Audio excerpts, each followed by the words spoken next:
Bueno, vamos a la sexta parte del tema 11 de psicobiología de los sistemas sensoriales. Vamos a centrarnos ahora en el sistema visual. Recordamos que el sistema visual no tenía neuronas, tenía receptores especializados. En este caso, cuando hablábamos del sistema somatosensorial, teníamos mecanorreceptores, pero en el sistema visual vamos a tener fotorreceptores. ¿Dónde se encuentran esos fotorreceptores?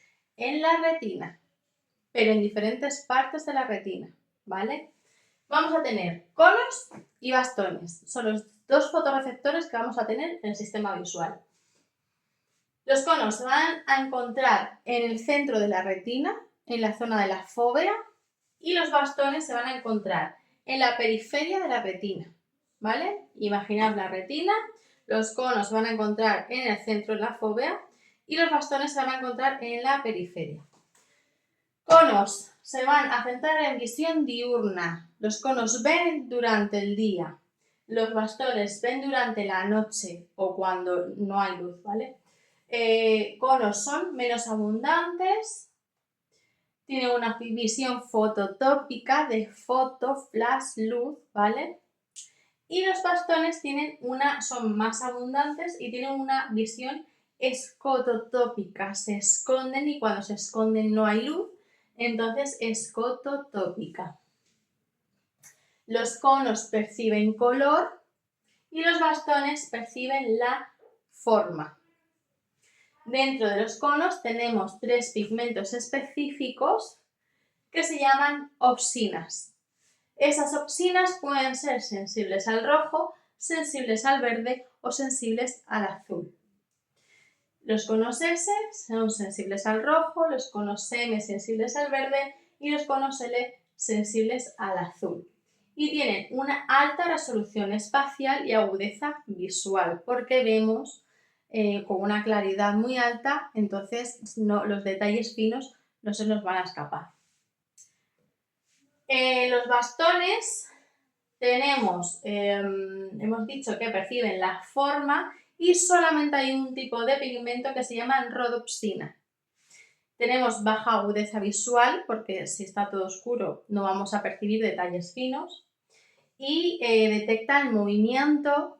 Cuando estamos en un sitio oscuro sí que vemos, percibimos el movimiento y percibimos una forma general, ¿no? Pero no vamos a percibir los detalles finos. Dentro de los conos hemos dicho que están en la fóvea, en el centro de la retina, que perciben el color, ven en una alta iluminación y son poco sensibles a la luz. Y tenemos 3 tipos que hemos dicho: sensible al rojo, sensible al verde y sensible al azul. ¿Qué hacen las opsinas? Que determinan a qué longitud de onda es sensible cada receptor y son responsables de iniciar la señal cuando el retinal cambia de forma al captar la luz. Lo vamos a ver posteriormente. Y los bastones, hemos dicho que se encuentran en la periferia de la retina, que ven en muy baja luminosidad, no detectan colores, son acromáticos, tienen poca agudeza visual porque si está oscuro no vamos a tener igual de agudeza que cuando hay luz y son sensibles a la luz, ¿vale? Les molesta la luz. La rodopsina es la proteína que absorbe los fotones en condiciones de poca luz. ¿Y qué va a pasar? Que esa rodopsina va a provocar una cascada bioquímica como pasaba con el sistema olfativo y va a haber una reducción de liberación de neurotransmisores y se va a generar una señal eléctrica. Repetimos todo, aunque creo que ha quedado bastante claro, pero hemos dicho que en el sistema visual hay receptores especializados. Esos receptores especializados se llaman fotorreceptores y se encuentran en la retina. Tenemos 2 tipos de receptores, conos y bastones. Los conos se encuentran en el centro de la retina, en la fóvea, y los bastones en la periferia de la retina. Los conos perciben color, bastones perciben forma, conos tienen 3 pigmentos, bastones tienen 1.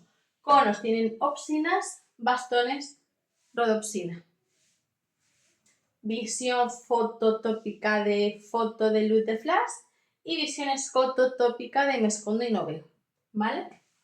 Y con esto, pues creo que esta parte del sistema visual está bastante clara. Vamos a la siguiente. Bueno, vamos a seguir con la sexta parte que estábamos hablando del sistema visual. Dentro del sistema visual vamos a ver el proceso general de funcionamiento. Captamos la luz, nuestra retina capta la luz. Se activa o la opsina o la rodopsina, ¿vale? Que absorben los fotones de luz. Pasamos a una transducción, que es que vamos a cambiar esas señales a electricidad. ¿Cómo se hace? Pues al absorber la luz, la opsina y la rodopsina cambian su conformación molecular y se desencadena la cascada bioquímica de la célula, que no se despolariza, sino que se hiperpolariza. Recordamos que en la parte superior, en la visión, se hiperpolarizaba y en la parte inferior, que es en la boca, en los oídos y en el equilibrio, se despolarizaba. Por lo tanto, va a haber una hiperpolarización de los fotorreceptores. Va a haber menos liberación del neurotransmisor guanosin-monofosfato cíclico, GMPC, que nos lo pueden poner así, guanosin monofosfato cíclico, o nos lo pueden poner así, GMPC, que sepamos las dos formas. ¿Qué va a pasar? Que al cerrarse esa liberación de guanosin monofosfato cíclico, los canales de sodio y calcio se cierran. En el otro, en la despolarización se abrían, en la hiperpolarización se cierran. ¿Y qué pasa cuando se cierran esos canales de sodio y de calcio? Que se detiene la liberación de glutamato. ¿Qué pasa si se detiene, se detiene o se inhibe, ¿vale? La liberación de glutamato. Pues que si hay menos glutamato, las células que se van a activar van a ser las células ON. Y si hay más glutamato, las células que se van a activar son las células OFF, que lo vamos a ver posteriormente, ¿vale? Las células ON son, el glutamato las inhibe y las células OFF, el glutamato las excita. Repetimos. Dentro del sistema visual vamos a ver el proceso general de funcionamiento. Captación de luz. Nuestra retina capta la luz. Al captar la luz, ¿qué pasa? Que esa opsina y esa rodopsina va a absorber los fotones de luz. Al absorber la luz, van a cambiar su conformación molecular y se va a desencadenar la cascada bioquímica dentro de la célula. Se va a hiperpolarizar, no a despolarizar, a hiperpolarizar. ¿Y qué significa? ¿Por qué se hiperpolariza? Porque hay un descenso de liberación de neurotransmisores guanosin monofosfato cíclico, GMPC. ¿Qué provoca esa reducción de liberación de guanosin monofosfato cíclico? Que los canales de sodio y de calcio se cierran. ¿Y qué pasa si los canales de sodio y calcio se cierran? Pues que se inhibe la liberación de glutamato, se reduce la liberación de glutamato. ¿Qué pasa si hay menos glutamato? Pues que se activan las células bipolares ON. ¿Qué pasa si hay mayor glutamato? Que se activan las células bipolares OFF, que son las de la oscuridad. ON, luz, OFF, oscuridad. Pasamos al siguiente. Bueno, ahora vamos a ver un puntito muy corto del sistema visual. Hemos dicho que en el sistema visual no hay potenciales de acción. Lo que tenemos es un cambio en su frecuencia de disparo. Que la iluminación en el centro del campo receptivo puede ser de dos formas, con el centro ON o con el centro OFF. Si se ilumina en centro ON, va a haber una despolarización. Si se ilumina en centro OFF, va a haber una hiperpolarización. Si se ilumina la periferia del campo receptivo, si se ilumina en centro ON, va a haber una hiperpolarización, y si se ilumina en centro OFF, va a haber una despolarización. Que no se nos olvide que no hay potencial de acción en el sistema visual, que lo que tenemos es un cambio de frecuencia en su disparo. Pregunta de examen, no hay potencial de acción, hay cambio de frecuencia en su disparo. Y si la iluminación es en el centro del campo receptivo, vamos a tener, si se hace el centro OFF, una despolarización. Si se hace el centro OFF, una hiperpolarización. Si la iluminación es en la periferia del campo receptivo, si es el centro OFF, vamos a tener una hiperpolarización, y si es el centro OFF, vamos a tener una despolarización. Os voy a presentar a las células ganglionares de las que acabamos de hablar, que son las células que se organizan de forma concéntrica en el centro y en la periferia, ¿vale? ¿Qué hacen estas células ganglionares? Pues son las únicas células del sistema visual cuyos axones abandonan el ojo para llevar la información visual al cerebro. Las únicas que salen y las únicas que generan un potencial de acción. Son las únicas, ¿vale? Hacen puente entre la retina y el cerebro. En la retina es, digamos, cuando captan esa información y acaban cuando llevan la información al cerebro. Sus axones forman el nervio óptico y el nervio craneal 2 y cada célula ganglionar responde a una zona específica del campo visual, de su campo receptivo, que lo acabamos de ver, es que están organizadas en forma concéntrica y sus campos receptivos son el centro y la periferia. En el centro tenemos centro on y centro off y en la periferia tenemos centro on y centro off. ¿Qué detectamos en esos campos receptivos a través de esa organización concéntrica centro-periferia? Pues luces y bordes. Hemos dicho que las células ganglionares son las únicas que salen del ojo para llevar su información visual al cerebro. Son las únicas que generan un potencial de acción. Forman el nervio óptico del segundo par craneal, del nervio del segundo par craneal. Hace un puente entre la retina y el cerebro. Empiezan en la retina y acaban en el cerebro.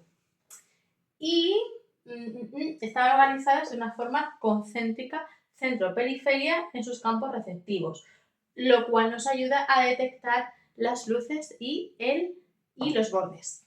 Bueno, ya que estamos dentro de las células ganglionares, vamos a ver qué tipos de células ganglionares tenemos. Magnocelulares, parvocelulares y coniocelulares. Magno, parvo y conio. Celulares. En vez de aprendernos la palabra entera, pues nos quedamos, sabemos que después va celulares, pues magno, parvo y conio. Las magnocelulares son la capa 1 y 2. 1 y 2. Sus campos receptivos son grandes, perciben características generales y movimiento y son las más antiguas. Parvocelulares, capa 3, 4, 5 y 6. Sus campos receptivos son pequeños, perciben detalles muy finos y perciben la forma y el color y son más recientes. Y las coniocelulares son las centrales a las otras capas, las que están en medio de las otras capas. Procesan el color, modulan la percepción de este y son más recientes. Aquí en este dibujo regularcillo, porque no soy muy buena dibujante, pero podemos ver cómo la capa 1 y la capa 2, o sea, la capa 1 y la capa 2 son las magnocelulares. La capa 3, 4, 5 y 6, esto lo tenéis en el libro también, son las parvocelulares. Y las naranjas, que son las que están en medio, entre una y otra, son las coniocelulares. ¿Por qué las magnocelulares perciben características más generales? Porque, si os acordáis, dijimos que cuando los campos receptivos son muy grandes, no se percibe con tanta precisión, ¿vale? Se percibe de una forma más general. Cuando estos campos receptivos son pequeñitos, hay más campos receptivos, sí que podemos percibir de una forma más precisa, percibiendo los detalles más finos, ¿vale? Por lo tanto, en las magnocelulares, al ser características generales, dijimos que era el movimiento, ¿vale? El movimiento es como algo muy general. Pero ya si tengo que saber qué forma tiene ese movimiento, eso que estoy viendo, o qué color, ya tiene que ser algo más preciso, que es las parvocelulares. Regla mnemotécnica. Magno, grande, magno, grande. Tienen campos receptivos más grandes, ¿vale? Y sabemos ya que esos campos receptivos grandes lo que hacen es percibir características generales, porque son muy grandes y no tienen tanta precisión. Como el magno es el grande, pues las parvo tienen que ser las pequeñas de P, pequeñas, ¿vale? Campos receptivos pequeños. Los campos receptivos, repetimos que al ser pequeñitos pues hay más y son más precisos, por lo tanto percibimos forma y color y son capas más recientes, son células más recientes. Y las coniocelulares, pues las que quedan, las que están en medio de todas estas, que procesan ese color y modulan la percepción de este. Y con esto pues hemos terminado los tipos de células ganglionares que tenemos. Bueno, vamos a seguir con el sistema visual. Vamos a ver cómo se hace el procesamiento cortical del sistema visual. ¿Cómo empezamos? Entra la luz por la córnea, pasa por la pupila y el cristalino y se enfoca en la retina. La retina hemos dicho que tiene unos fotorreceptores que son los conos y los bastones. ¿Qué hacen los conos y los bastones, los fotorreceptores de la retina? Que convierten la luz en potenciales eléctricos que se procesan por células bipolares, amacrinas y ganglionares, de las más importantes, porque las células ganglionares van a ser las únicas que lleven sus axones al núcleo óptico, al nervio óptico. ¿Cómo funciona la corteza visual primaria? Esos axones del nervio óptico van a llevar la información a la corteza visual primaria, la V1. Las fibras del nervio óptico cruzan la información del campo visual derecho al hemisferio izquierdo y viceversa. Va a haber un cruce de vías. Este cruce se va a hacer en el quiasma óptico. Después de ese cruce de vías, la información va a viajar por el tracto óptico hasta el tálamo. Una vez en el tálamo, el núcleo geniculado lateral NGL filtra y organiza la información en las capas magnocelulares y parvocelulares.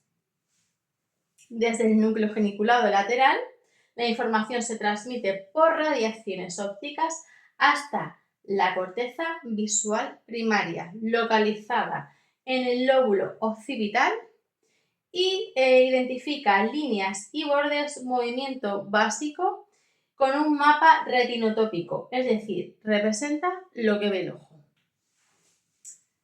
Por cierto, se me olvidó deciros antes, en el vídeo anterior, que las capas 1, 4 y 6 van contralateral y las 2, 3 y 5 van ipsilateral, ¿vale? Contralateral cruzan de lado, ipsilateral van al mismo lado. Volvemos. Procesamiento cortical del sistema visual. ¿Cómo se procesa ese sistema visual en la corteza cerebral? Córnea, el ojo, córnea, entra la luz, ¿vale? Entra por la córnea, pasa por nuestra pupila y nuestro cristalino y se enfoca en la retina. Esta retina tiene unos fotorreceptores, no mecanorreceptores, no, fotorreceptores, que se encuentran en la retina. Estos fotorreceptores del sistema visual son conos y bastones. ¿Qué van a hacer esos fotorreceptores? Van a convertir la luz en potenciales eléctricos. ¿Qué procesan? Que son procesados por células, 3 tipos, ¿vale? Bipolares, amacrinas y ganglionares. Pero solamente las células ganglionares van a ser las que salgan y formen axones que será el nervio óptico. Esos axones, muchos axones forman una fibra y esa fibra va a ser lo que llamemos el nervio óptico. ¿Cómo llega toda esta información a la corteza visual primaria? Vale, esas fibras del nervio óptico que hemos dicho que son axones, axones de las células ganglionares, ¿vale? Cruza la información, va al lado contralateral del hemisferio, o sea, la del hemisferio derecho va al hemisferio izquierdo y la del hemisferio izquierdo va al hemisferio derecho. ¿Cómo se hace y dónde se hace eso? En el quiasma óptico. En el quiasma óptico y no en el tracto óptico, no. Hay un cruce de vías en el quiasma óptico, ¿vale? Después de ese cruce de vías, la información sí que viaja al tálamo a través del tracto óptico. Un tracto, vamos a poner que es un camino, ¿vale? Un tracto es un camino. Un quiasma, el quiasma se cruza, ¿vale? Una X, quiasma, se cruza, quiasma. Y el tracto, pues como un camino, ¿vale? El camino óptico hacia el tálamo. Una vez que tenemos esa información en el tálamo, se conglomerará en el núcleo geniculado lateral, donde se va a filtrar y se va a organizar esa información mediante las capas magnocelulares y parvocelulares. Desde ese núcleo geniculado lateral, la información se va a transmitir por radiaciones ópticas hasta nuestra queridísima capa visual primaria, que se encuentra en el lóbulo occipital. Lóbulo occipital, lo tenemos aquí atrás, ¿vale? El área específica de la visión está aquí atrás, en el lóbulo occipital. Se va a encargar de las líneas y bordes, movimientos básicos y vamos a tener un mapa retinotópico que va a representar lo que ve el ojo. Creo que ha quedado bastante claro. Si tenéis dudas, sabéis que podéis escribirme al correo y os respondo lo antes posible. Bueno, ahora vamos a ver las distintas capas que tenemos en la corteza visual. Tenemos la corteza visual primaria, las distintas áreas que tenemos en la corteza visual. Estas áreas son V2, V3, V4, V5. V1 es el área visual primaria, la V2 es la secundaria y así sucesivamente. En la V2, en el área visual secundaria, ¿qué hace ese área? Esa área recibe proyecciones de la primaria, de la corteza visual primaria. Comienza la integración de bordes, contornos y formas y tiene percepción de profundidad. La V3 procesa información de la forma y la profundidad del estímulo. La V4 está especializada en color y formas complejas. Esta capa, suelen preguntar mucho por la V2 y la V4, porque es que en la V4, aparte de estar especializada en color y las formas complejas, si nos lesionamos este área 4, vamos a tener una acromatopsia cortical, que significa que vamos a tener una pérdida de la percepción del color, no vamos a percibir los colores. Entonces suelen preguntar mucho en el examen por esta. ¿Por qué si nos lesionamos el área cortical 4 vamos a tener una acromatopsia cortical, pérdida de percepción del color? Y en la V5 volvemos a percibir movimiento y dirección. Las más importantes, todas son importantes, pero la V2 y la V4 quizás son las más por las que más suelen preguntar. V2 hemos dicho, corteza visual secundaria, que recibe las proyecciones tenemos la corteza visual primaria, corteza visual secundaria, ¿vale? Entonces la secundaria va a recibir las proyecciones de la primaria. Se comienza a integrar esos bordes, esos contornos, esas formas y vamos a tener una percepción de la profundidad. Y en la V4 que está especializada ya en color y formas, o sea, estas solamente son borde, contornos y formas, pero esta ya es el color y formas complejas, ¿vale? En la V2, bordes, contornos y formas, más simple, más sencilla, pero la V4 ya está y es más especializada, ya tenemos color y formas más complejas. Y si encima se lesiona esta V4, este área, vamos a tener una acromatopsia cortical, que no vamos a percibir los colores. Bueno, vamos a ver la organización de la corteza visual primaria. Esta corteza, volvemos a la visual primaria, ¿vale? Hemos visto la 2, 3, 4, 5, volvemos a la V1, ¿vale? Visual primaria. Esta organización se hace a través de columnas y módulos corticales. Las columnas, que también se llaman estacas, tienen estacas o manchas, ¿vale? Son esto. Y luego todo esto es un módulo cortical, ¿vale? Todo esto es un módulo. Entonces, las columnas son agrupaciones verticales de neuronas que tienen tres tipos: las de orientación, dominancia ocular y dobles oponentes al color. Orientación, responden a la misma orientación. Las de dominancia ocular, cada neurona de la corteza visual primaria responde más fuertemente a un ojo u otro en particular y se dispone en bandas alternas que reciben proyecciones del ojo izquierdo o el ojo derecho, o un ojo o el otro, ¿vale? Uno de los dos. Y son dobles oponentes al color, quiere decir que responden a cambios pequeños de contraste y procesan forma y orientación. Luego tenemos los módulos corticales, que esto es un módulo cortical, todo esto, que abarcan múltiples columnas, ¿vale? Analizan un fragmento específico del campo visual y tiene columnas de orientación, columnas de dominancia ocular y dobles oponentes al color. Lo mismo que las columnas. Pero las columnas de orientación tienen un 180 grados de orientaciones posibles. Las de las columnas solamente responden a un tipo de orientación. Pero en los módulos corticales, las columnas de orientación responden a 180 grados de orientaciones posibles. O sea, da la vuelta como una rueda, ¿vale? 180 grados.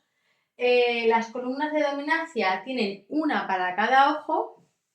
Sin embargo, en las columnas tienen una para los dos ojos y dependerá de, o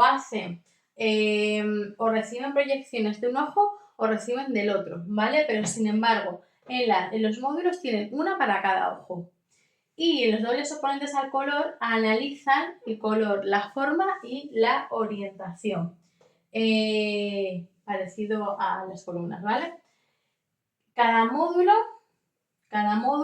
cortical procesa todos los aspectos visuales, todos, ¿vale? Todos. Forma, color, movimiento y profundidad, y tiene un procesamiento en paralelo. Si nos lesionamos un módulo cortical, ¿qué va a pasar? Pues que vamos a tener estocoma. ¿Qué es el estocoma? Ceguera en el campo visual. Vamos a hacer una repetición de todo. La organización del área visual primaria, corteza visual primaria, se divide en columnas y módulos corticales. Dentro de las columnas en las columnas tenemos agrupaciones verticales de neuronas. Tenemos tres tipos de orientación: dominancia ocular y dobles oponentes al color, igual que los módulos corticales, con la diferencia de que en las columnas responden a una orientación y en los módulos corticales hay 180 grados de orientaciones posibles. En las columnas tenemos una dominancia ocular que responde a uno u otro ojo. En las columnas tenemos una para cada ojo. o sea, en los módulos tenemos uno para cada ojo. En las columnas, dobles oponentes al color quiere decir que responden a cambios pequeños de contraste y procesan la forma y la orientación. Sin embargo, aquí analizan el color, aquí lo analizan, es como más preciso, ¿vale? Cada módulo procesa todos los aspectos visuales, forma, color, movimiento, profundidad y su procesamiento es en paralelo. Si nos lesionamos un módulo cortical, vamos a tener un estocoma, que es ceguera en el campo visual. Vamos a por la última parte de nuestro sistema visual, denso pero bonito. Vamos a las vías de proyección de la corteza visual primaria. ¿Qué vías tenemos para que se proyecte esa información? Tenemos la vía ventral y la vía dorsal. La vía ventral es el qué y la vía dorsal es el dónde y el cómo. Y ahora vais a entender por qué. En la vía ventral identificamos objetos. Reconocemos formas, colores, rostros y detalles. ¿Qué son? ¿Vale? Por eso es el qué. ¿Qué son? Comienza en la corteza visual primaria, pasa por la corteza visual secundaria, la V4, y termina en el lóbulo temporal inferior, ¿vale? La ventral acaba en el lóbulo temporal inferior. Un ejemplo de cuando utilizamos esta vía es, por ejemplo, cuando reconocemos una cara, la reconocemos y nos resulta familiar porque ya la hemos visto. O cuando vemos una manzana roja y reconocemos que es una manzana, ¿vale? Eso es ¿qué? ¿Qué es? ¿Qué es? Yo reconozco porque ¿qué es eso? Pues es una manzana, lo reconozco. ¿Por qué? Porque estamos identificando, porque esta vía ventral se encarga de la identificación de objetos, de reconocer sus formas, colores, rostros y detalles. Comienza en la corteza visual primaria y pasa después por el resto, por la secundaria y la V4 y termina lóbulo temporal inferior. Lesión en la vía ventral, agnosia visual. No vamos a reconocer objetos. Como es la vía del qué son, pues si yo me lesiono esa vía del qué son, pues no voy a saber lo que son y no voy a poder reconocerlos.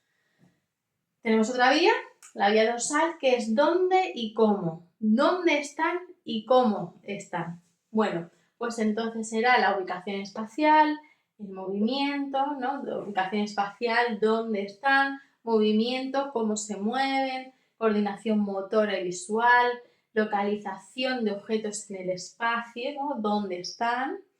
Guía para actuar sobre ellos. Si me viene una pelota, por ejemplo, hacia mí, ¿qué tengo que hacer? ¿No? Me toca apartar, me quedo quieto, ¿qué tenemos que hacer? Comienza igualmente en la corteza visual primaria, luego pasa por la V2 y la V5, que si hay lesión en la V5 vamos a tener akinetopsia, que significa que no vamos a ser capaces de percibir el movimiento. Alguien nos habla y no vamos a ver que su boca se mueve. La vamos a escuchar, pero no vamos, o sea, su boca no se mueve, una cosa muy rara, ¿vale? Su boca no se mueve. Termina en el lóbulo parietal posterior, no inferior, ¿vale? Posterior. Y por ejemplo, un ejemplo de utilización de esta vía dorsal es cuando vemos pues, una pelota venir hacia nosotros y reaccionamos para pararla, ¿vale?